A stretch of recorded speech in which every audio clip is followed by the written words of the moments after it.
people that at the 29th degree, a lot of times people have much more of an affiliation with the sign after it. And it's kind of like this carrot that's being dangled out there. Like, I'm born on the 22nd of September, so I'm a 29-degree Virgo. It's like, I really don't like Virgo. I mean, to me, Virgo's never been really that sexy, right? So I like Libra, but at the same time, if I want to move too far, if I want to move ahead of my game and get to Libra, it doesn't really serve me.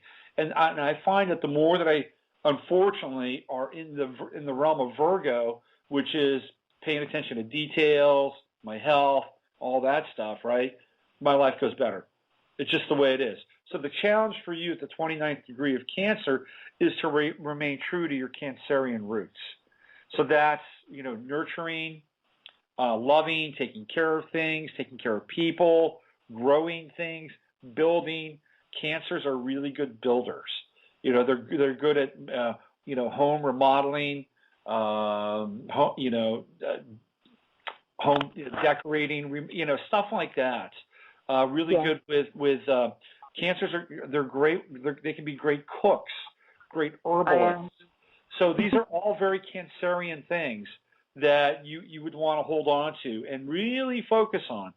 So, really quickly, we've determined that number one, you're a Cancer, but you're at the edge of Cancer. Number two, you've got a 22 vibration, master builder, okay? Number three, it's important for you to stay at home with those Cancer roots and to not try to move forward and be the flamboyant Leo at 0 degrees, which is kind of right on the other side of that. Now, you've got Mercury in Leo, Mercury is the planet of communication. Leo, of course, is dramatic, it's artistic, it's creative. So a lot of times people who have Mercury in Leo will say very dramatic things. They will say things that will people that have Mercury in Leo like to make pronouncements. Like, this is the way it is, like royal decree, like, you will treat me with respect, right? That's a very Mercury and Leo kind of thing. Sometimes, what's your name? My name is Lisa. Lisa? Sometimes people with Mercury and Leo will talk in the third person, right? One of my favorite Leos who does that is Deion Sanders. So, like, Lisa, don't play that, No, this doesn't work. Do you say stuff like that? Yeah, sometimes. Okay. It's funny. So Mercury and Leo, great third person. It's called the royal we. Okay. You have Venus and Gemini. Venus, the planet of relationships. You hate boredom. Venus and Gemini. It's like you cannot be with anybody boring in a relationship. It'll be the death of your relationship. You've got to be with somebody that is interesting. Keeps me on my toes. What's that? I think intellectually smart that keeps me on my toes. That's right. Absolutely. Yeah, absolutely. And the thing with Venus and Gemini, too, little on kinky side. So you need somebody that can be, wouldn't be bashful in bed. That can be experimental, a little adventurous. Venus and Gemini likes to keep it spicy. Mars, Cancer. Here's where it gets, you've got an interesting chart to begin with. But Mars in Cancer gets really interesting for you because it is in conjunct your Sun.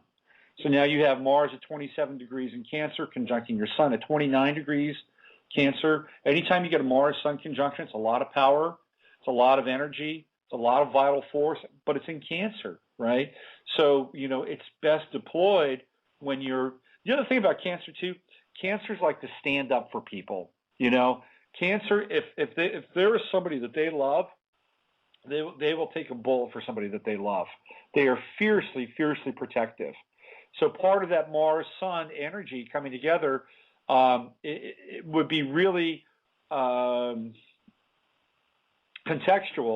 or well spent if it was in the service of protecting or securing or making sure that people that you loved or things that you loved or property that you loved was safe, right? So that's a big piece with that Mars.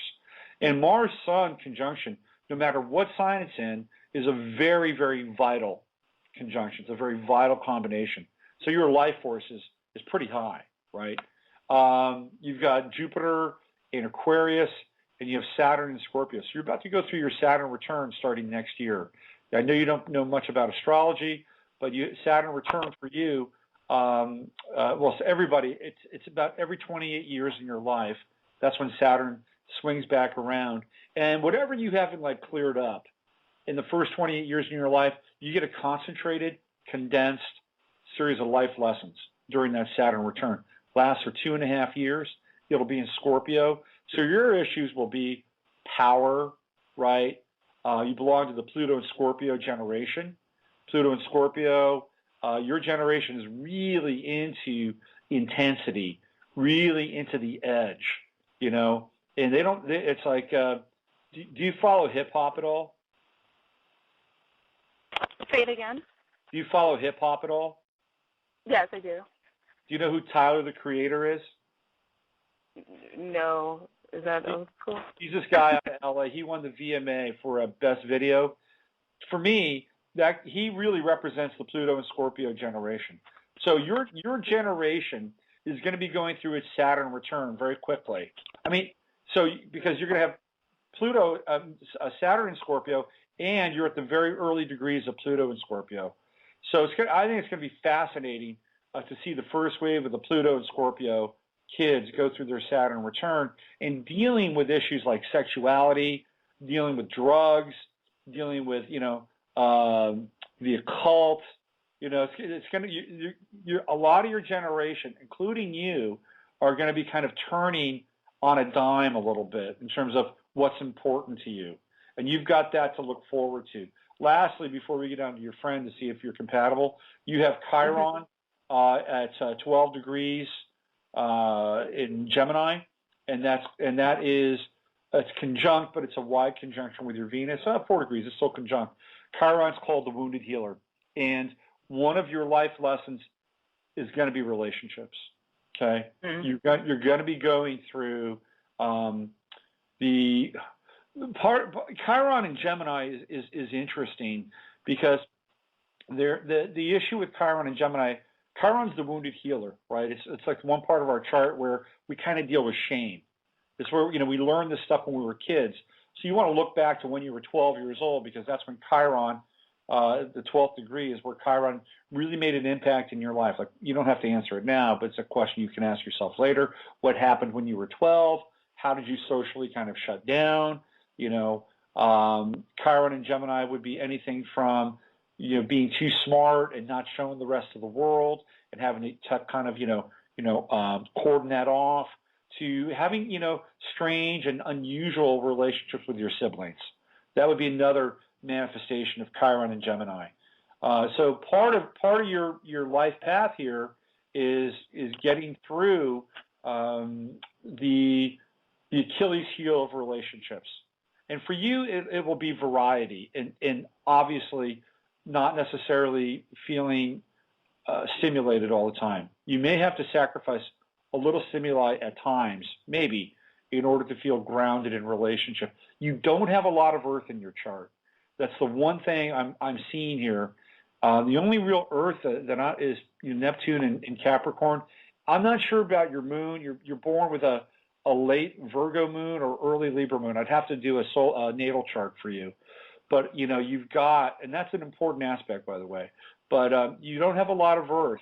So one of the things that you'll look for in relationships, especially with Venus and Gemini, which is air, Chiron and Gemini, air, is being grounded. All right, so why don't you go ahead and give me your friend's birthday. Okay, it's 1984, and it's September. I'm not sure, it's between, not September, goodness gracious, November, between the 14th and the 18th. I'm not sure what date, but it's 1984. Okay, so 1985, sometime in November between the 14th and the 18th. Okay. 1984. He's 1984. 1984. Okay, 1984. November Okay, 14th so and the 18th.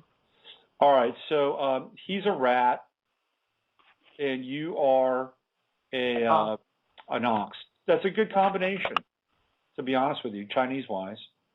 And then he's middle November, so he's a Scorpio. So the cool thing is, right, if his sun sign is going to be trine your natal Mars. It's a great connection to have, the sun trine Mars, because there's going to be a good flow of energy between the two of you. a real intuitive understanding, and his sun also will be trying your natal sun. So you have Scorpio, Cancer, and then Mars, Cancer. That's good. We like that, right? That's good. Here's what might be challenging. In fact, not might, it will be challenging. He's got Mars in Capricorn, and his Mars is opposite your Mars, and it's very close in terms of degrees. So you could get into power struggles with Mars, Capricorn, Mars, Cancer. Now, here's the plus and the minus of that. The plus is that Mars and Capricorn, even though Capricorn is Earth and a feminine sign, I think Capricorn is the most male of the Earth signs. I think it's very male. Some people would say it's androgynous because of the connection with Baphomet, but I think it's really pretty much male. Now, you've got Mars in Cancer, which is very female. So I mean, you could polarize. I mean, here's the deal, okay? At some level here, I believe, for a relationship to be successful with this person, that you would more or less have to adhere to traditional gender roles. Like, he would need to be the man, you would need to be the woman, okay? I needed to hear that because I was kind of like, we're not in a relationship yet, but I was the one that kind of, I know he liked me, so I was the one that kind of stepped forward and was like, hey, and now he's been a little slow and just stares at me from a distance, so I don't know if I was too aggressive.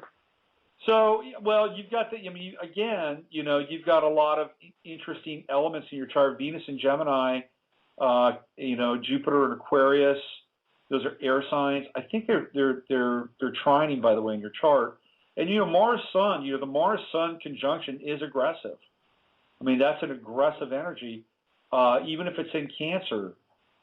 So if you want this to, and I don't think that this would be a bad relationship, by the way. I think it would be an interesting relationship. He's got, let's see, looks like he's got Venus in Capricorn.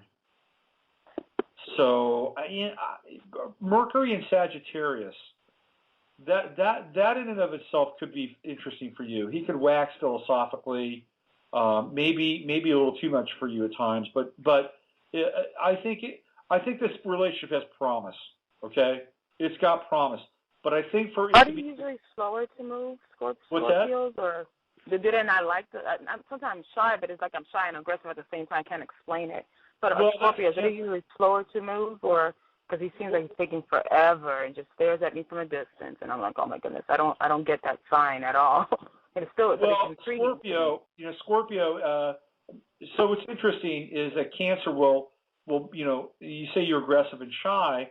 That is a real good summation of Cancer with Mars and Cancer with the Sun, because crabs live in their shell and they move sideways, they move backwards, but with Mars and Sun conjunct, they tend to be more aggressive than your average Cancer.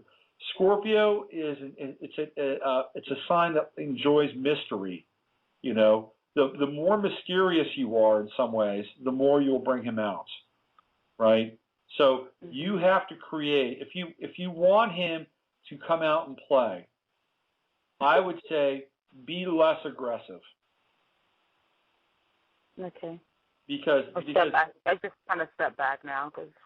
They'll be intrigued. I mean, Scorpios need a sense of intrigue, okay? They need a sense of intrigue, because if they don't have that, they won't be interested. Now, this is not game playing. Or maybe it is a little bit, but it's not too late because I'm kind of forward. So, but it's okay though. I mean, if you pull back a little bit, and I don't think it's bad to pull back, especially if you want to protect your heart. And I don't think that that's such a bad thing. So if you pull back a little bit and draws him out a little bit more, it could be good. Look, I wouldn't move on any relationship, until Mercury goes direct. Mercury's when would be a good time for me? I would say after the 15th. Because he's got Mercury in Sagittarius anyway, so Mercury, once Mercury moves forward and goes back and hits his own Mercury at the same degree direct, I think there's probably a chance he'll engage with you more. His challenge is just like you have Chiron in Gemini, he's got Chiron in Gemini as well. But again, I don't know what day he's born on, but likely his Mercury is opposing Chiron and Gemini.